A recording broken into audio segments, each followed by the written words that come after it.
আন্তর্জাতিক ফুটবল মহলে এখন আলোচনার কেন্দ্রে পর্তুগাল অধিনায়ক ক্রিস্টিয়ানো রোনালদোর এক ব্যতিক্রমী মন্তব্য। বিশ্বকাপ কোয়ালিফায়ার ম্যাচে আয়ারল্যান্ডের মুখোমুখি হওয়ার আগে ডাবলিনে এক সংবাদ সম্মেলনে তিনি আইরিশ সমর্থকদের কাছ থেকে অর্থাৎ দুয়োধ্বনি শুনতে চাওয়ার ইচ্ছা প্রকাশ করেছেন। বুধবার ম্যাচের আগের দিন সংবাদ সম্মেলনে এসে রোনালদো চিরচেনা আত্মবিশ্বাসের সঙ্গেই কথা বলেন। তবে যখন গ্যালারির সম্ভাব্য বিরূপ অভ্যর্থনা নিয়ে প্রশ্ন ওঠে তখন তার উত্তরটি ছিল অপ্রত্যাশিত। রোনালদো হাসতে হাসতে বলেন, স্টেডিয়াম আমাকে দুয়ো দেবে, আমি এতে অভ্যস্ত। আমি নিশ্চিতভাবে আশা করি তারা যেন সেটাই করে, কারণ সম্ভবত এতে অন্য খেলোয়াড়দের উপর থেকে চাপ কমবে।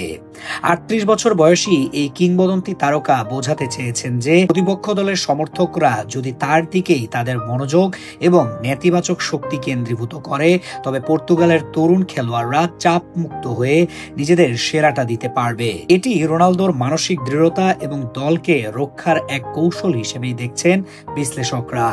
তার এই মন্তব্য দ্রুতই ফুটবল অঙ্গনে ভাইরাল হয়ে ওঠে। সামাজিক যোগাযোগ মাধ্যম থেকে শুরু করে আন্তর্জাতিক ক্রীড়া সংবাদ মাধ্যম সবখানেই রোনালদোর এই চাওয়া নিয়ে চলছে আলোচনা। বহু বছর ধরে বিশ্বের সেরা ক্লাব ও জাতীয় দলের হয়ে খেলার সুবাদে রোনালদো গ্যালারির ইতিবাচক ও নেতিবাচক দুই ধরনের অভিজ্ঞতার সঙ্গেই পরিচিত।